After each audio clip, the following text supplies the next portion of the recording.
Assalamualaikum warahmatullahi wabarakatuh. Salam sejahtera untuk kita semua. Alhamdulillah, pada kesempatan kali ini kita kembali bertemu dalam suasana perkuliahan meskipun melalui via daring atau melalui akun YouTube yang telah saya siapkan untuk saling berbagi penjelasan materi. Maka tentu pada pertemuan kali ini saya akan mencoba bagaimana menjelaskan tahapan-tahapan pelaksanaan mediasi. Sebelumnya kemarin sudah saya berikan pengantar mediasi, bagaimana kemudian pilihan-pilihan untuk menyelesaikan sengketa melalui mediasi itu perlu kita cermati. Ada hal-hal yang perlu kita persiapkan, perlu kita perhatikan dalam hal menjadi seorang mediator. Nah, tahapan mediasi ini sebenarnya sebelum memulai proses mediasi kita harus mampu melakukan perumusan masalah dan menyusun agenda. Tentu dalam merumuskan masalah kita harus mengetahui sebenarnya masalah pokoknya apa. Kemudian agenda-agenda yang perlu kita siapkan adalah bagaimana menemui masing-masing pihak. Apakah kita menemui satu persatu atau mempertemukan kedua belah pihak di salah satu tempat yang netral untuk kemudian mengetahui apa keinginan masing-masing. Namun tentu perumusan masalah yang harus menentukan. Kalau memang merumuskan masalah ini kita temukan ada potensi konflik antar keduanya apabila bertemu, maka lebih baik kita memilih untuk menemui masing-masing pihak secara terpisah. Kemudian bagaimana kita mampu mengungkapkan kepentingan yang tersembunyi di antara kedua pihak. Masing-masing pihak yang bersengketa ini pasti punya kepentingan masing-masing yang berbeda dan itu biasanya disembunyikan. Tentu kita mampu harus mengungkap apa sebenarnya kepentingan mereka sehingga tidak mampu bertemu dalam satu kesepakatan. Kepentingan ini biasanya hal-hal kecil, tetapi hal kecil tersebut sangat berhubungan dengan harga diri sehingga hal tersebut dia harus sembunyikan. Misalnya dalam hal sengketa kewarisan. Sengketa kewarisan ini kalau kita memperhatikan nilai, sebenarnya nilainya mungkin tidak seberapa, tapi karena faktor adanya egosentris, adanya masing-masing kepentingan masing-masing pihak yang biasanya tidak saling menghargai, sehingga mereka ngotot untuk terus berseteru dan bersengketa, sehingga pilihan-pilihan yang perlu kita berikan dalam perumusan masalah tentu kita mampu harus menilai, oh ini kepentingan masing pihak yang tersembunyi yang perlu kita selesaikan dan pertemukan dan selesaikan secara bersama. Kemudian menganalisis pilihan penyelesaian sengketa. Analisis penyelesaian sengketa di sini yang dimaksud adalah bagaimana nanti kita berupaya memberikan penjelasan kepada masing-masing pihak bahwa jalur mediasi yang kita tempuh ini adalah jalur yang dapat menyelesaikan dan dapat diterima masing-masing pihak. Karena di samping di jalur pengadilan yang butuh waktu yang lama, biayanya mahal, dan mau tidak mau kita akan saling beradu pendapat di persidangan, sehingga melalui jalur mediasi sebenarnya ini bisa dihindari dengan bagaimana kita mampu menawarkan solusi yang masing-masing pihak dapat terima. Maka terakhir setelah melakukan analisis pilihan penyelesaian, maka perlu ada proses tawar-menawar akhir. Proses tawar-menawar akhir ini bagaimana kemudian seorang mediator ini mampu menampung keinginan masing-masing pihak, sehingga masing-masing pihak ini mampu saling memahami. Kemudian pihak satu, kalau hanya salah satu pihak misalnya tidak dapat menerima hal tersebut, maka kita mampu kembali mengkomunikasikan kepada pihak lain atau pihak kedua untuk bagaimana dia bisa memberikan penawaran yang dapat diterima pihak lain. Ini sebenarnya proses tawar-menawar ini bisa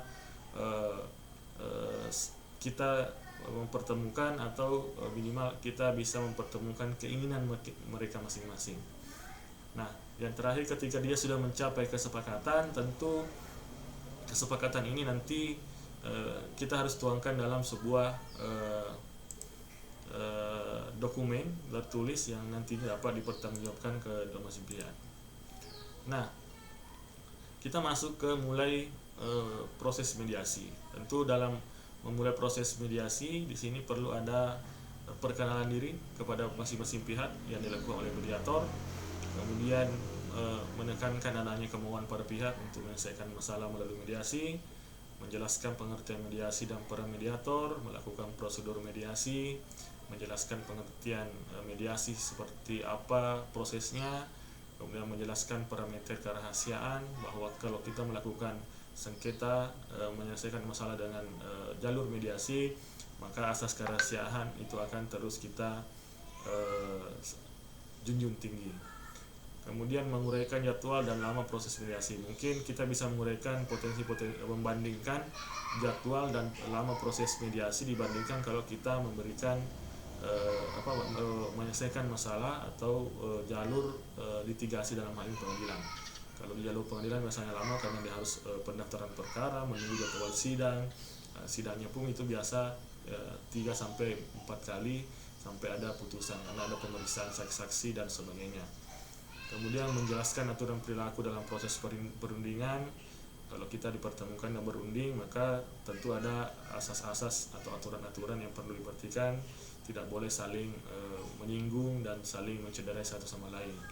Kemudian memberikan kepada para pihak untuk bertanya dan menjawab, sehingga perlu kita bisa melihat di situ ada kepentingan yang tersembunyi, sehingga kita bisa menarik kesimpulan bahwa sebenarnya inilah kemauan masing-masing pihak yang harus dipertemukan. Selanjutnya merumuskan masalah dan menyusun agenda. Tentu tadi sesuai pengantar saya singgung bahwa merumuskan masalah ini tentu kita harus identifikasi topik-topik umum permasalahan, kemudian menyepakati subtopik permasalahannya yang akan dibahas dan menentukan urutan subtopik yang akan dibahas dalam proses perundingan. Jadi tergantung kasusnya. Kita menyusun agenda perundingan ini tentu harus disesuaikan dengan masalah apa yang kita akan mediasi. Kemudian mengungkap kepentingan tersembunyi. Mengungkapkan kepentingan tersembunyi dapat dilakukan dengan 2 cara. Ada dengan cara langsung, yaitu mengungkapkan pertanyaan langsung kepada para pihak. Kemudian cara yang tidak langsung dapat kita mendengarkan atau merumuskan kembali pernyataan-pernyataan yang dikemukakan oleh para pihak. Selanjutnya membangkitkan pilihan penyelesaian sengketa. Jadi kita harus selaku mediator mendorong para pihak untuk tidak bertahan pada pola pikiran yang posisional, tetapi harus bersikap terbuka dan mencari alternatif pemecahan masalah secara bersama. Tentu selaku mediator kita harus tetap mendorong masing-masing pihak bagaimana masalah ini dapat diselesaikan secara bersama tanpa harus ke pengadilan yang tentu punya tahapan yang sangat lama, mahal dan sebagainya. Selanjutnya kita menganalisis pilihan penyelesaian sengketa. Menganalisis pilihan penyelesaian sengketa ini, mediator harus mampu membantu para pihak menentukan untung dan ruginya jika menerima atau menolak suatu pemecahan masalah. Jadi setelah kita memberikan solusi penyelesaian masalah, tentu kita harus memberikan pemahaman, penjelasan bahwa inilah untung dan ruginya jika kalau kita menerima atau menolak suatu solusi pemecahan masalah. Kemudian mediator juga harus mampu mengingatkan pada pihak agar bersikap realistis dan tidak mengajukan tuntutan atau tawaran yang tidak masuk akal. Dalam hal ini tentu mediator mampu meyakinkan, memberikan pemahaman, penjelasan bahwa dalam kasus seperti ini tentu tidak boleh ada hal-hal yang diajukan salah satu pihak yang tidak masuk akal. Yang tidak masuk akal ini pasti juga tidak akan bisa diterima oleh pihak yang kita akan pertemukan atau pihak yang sedang kita hadapi bersengketa, atau tidak juga mengajukan tuntutan atau tawaran yang tidak terlalu yang nantinya akan justru membuat pihak lawan semakin antipati kepada kita. Ini hal-hal yang perlu diperhatikan bersama, sehingga mediator harus mampu mengingatkan kepada masing-masing pihak bahwa tuntutan yang akan mereka lakukan itu semua harus realistis dan dapat diterima oleh masing-masing pihak. Kemudian yang keenam, proses tawar-menawar yang terakhir. Tentu pada tahap ini para pihak telah melihat titik temu kepentingan mereka dan bersedia memberikan konsesi atau kesepakatan satu sama lainnya, sehingga dalam hal ini mediator membantu para pihak agar mengembangkan tawaran yang dapat dipergunakan untuk menguji dapat atau tidaknya tercapainya penyelesaian masalah. Sekira itu pengantar terkait tahapan mediasi. Tentu yang terakhir juga bagaimana kemudian nanti setelah tercapai kesepakatan formal, maka para pihak harus menyusun kesepakatan dan prosedurnya atau rencana pelaksanaan kesepakatan mengacu pada langkah-langkah yang akan ditempuh para pihak untuk melaksanakan bunyi kesepakatan dan mengakhiri adanya sengketa. Nah, dan tentu kesepakatan seperti ini harus dituangkan dalam dokumen yang tertulis supaya nanti ada pegangan masing-masing pihak ketika nanti terdapat suatu hal yang tidak dilaksanakan atau terjadi uang prestasi. Saya kira itu pengantar terkait tahapan mediasi. Jika pun nanti ada pertanyaan, bisa langsung kita ajukan di kolom komentar yang disediakan oleh aplikasi Medilink. Saya kira cukup dari saya. Wallahu muwaffiq ila aqwamit thoriq. Assalamualaikum warahmatullahi wabarakatuh.